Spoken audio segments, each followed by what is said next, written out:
Yang keempat, buku notulen dan keputusan rapat anggota koperasi.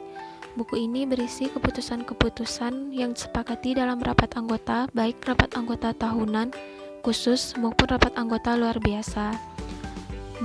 Isi dari buku ini merupakan dasar dari berita acara rapat anggota yang setelahnya akan dibuat surat keputusan rapat anggota. Selain itu, isi buku ini juga merupakan dasar dalam membuat anggaran rumah tangga dan peraturan khusus. Yang perlu diperhatikan dalam pengisian buku ini yaitu sifat rapat, yaitu rapat tahunan, khusus, luar biasa, atau rapat lainnya tergantung peraturan khusus masing-masing koperasi. Lalu anggota yang hadir harus mencukupi atau melebihi quorum agar keputusan-keputusan yang diambil sah, serta tanda tangan pada buku ini ditandatangani oleh ketua atau sekretaris sidang.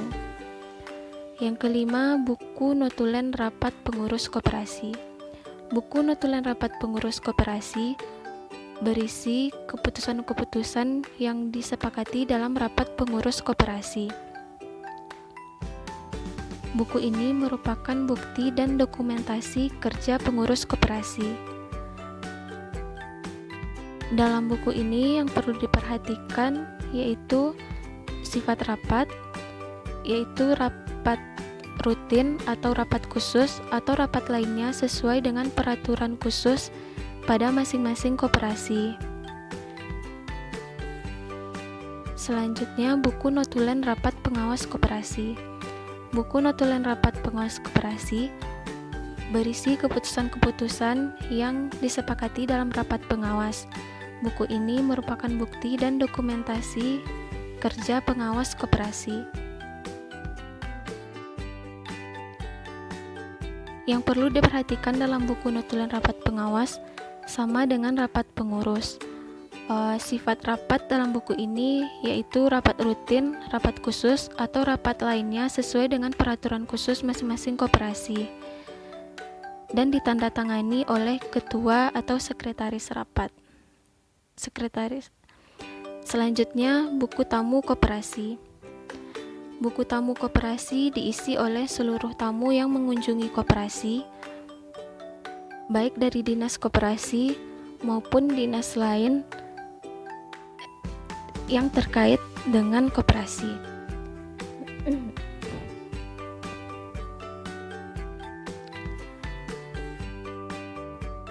Buku tamu koperasi pengisiannya sejalan dengan buku anjuran pejabat dan buku anjuran instansi lain tergantung dari tamu yang mengunjungi koperasi.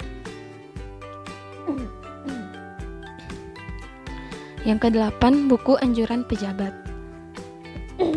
Buku anjuran pejabat diisi oleh tamu koperasi khusus dari dinas koperasi.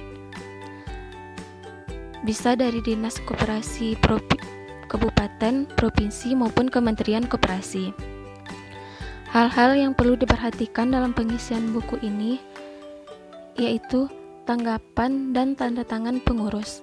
Biasanya anjuran dan saran-saran di buku ini hanya dibiarkan oleh pengurus tanpa ditanggapi dan ditindaklanjuti.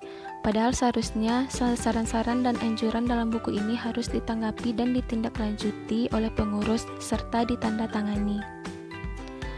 Yang kesembilan, buku anjuran instansi lain. Buku anjuran instansi lain diisi oleh tamu koperasi dari instansi lain selain dari dinas koperasi. Contohnya dari kecamatan, wali nagari, dinas pertanian, dan instansi lainnya. Hal-hal yang perlu diperhatikan dalam buku anjuran instansi lain sama dengan buku anjuran pejabat yaitu tanggapan dan tanda tangan pengurus. Kolom ini harus diisi oleh pengurus sebagai bentuk dari tindak lanjut, anjuran dan saran-saran yang telah diisi oleh tamu yang mengunjungi koperasi, serta ditandatangani oleh pengurus koperasi.